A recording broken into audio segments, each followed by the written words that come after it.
कहवा के हल्दी हो कहवा के पंडित, कहवा के हल्दी हो कहवा के पंडित, के नाचू मई बारी बारी हल्दी रसम बड़ी प्यारी, के नाचू मई बारी बारी हल्दी रसम बड़ी प्यारी। घरमा के हल्दी बजरिया के पंडित हो, घरमा के हल्दी बजरिया के पंडित, बेटी के मम्मी चुमथी बारी बारी हल्दी रसम बड़ी प्यारी, बेटी के मम्मी चुमथी बारी बारी हल्दी रसम बड़ी प्यारी। कहवा के हल्दी हो कहवा के पंडित, कहवा के हल्दी हो कहवा के पंडित, के नाचू मई बारी बारी हल्दी रसम बड़ी प्यारी, के नाचू मई बारी बारी हल्दी रसम बड़ी प्यारी। घरवा के हल्दी बजरिया के पंडित, घरवा के हल्दी बजरिया के पंडित, बन्नी बेटी के चाची चुमथी बारी बारी हल्दी रसम बड़ी प्यारी, बेटी के चाची चुमथी बारी बारी हल्दी रसम बड़ी प्यारी।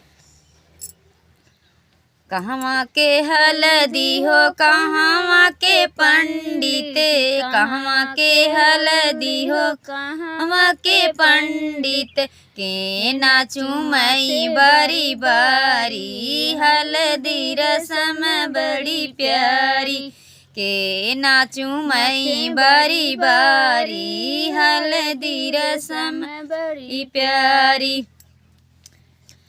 घरवा के हल्दी बजरिया के पंडित, घरवा के हल्दी बजरिया के पंडित, बेटी के भाभी चुमथी बारी बारी हल्दी रसम बड़ी प्यारी, बेटी के भाभी चुमथी बारी बारी हल्दी रसम बड़ी प्यारी। कहवा के हल्दी हो कहवा के पंडित, कहवा के हल्दी हो कहवा के पंडित, के नाचू मई बारी बारी हल्दी रसम बड़ी प्यारी, के नाचू मई बारी बारी हल्दी रसम बड़ी प्यारी। घरवा के हल्दी बजरिया के पंडित, घरवा के हल्दी बजरिया के पंडित, के नाचू मैं बारी बारी हल्दी रसम बड़ी प्यारी, बेटी के दीदी चुमथी बारी बारी हल्दी रसम बड़ी प्यारी।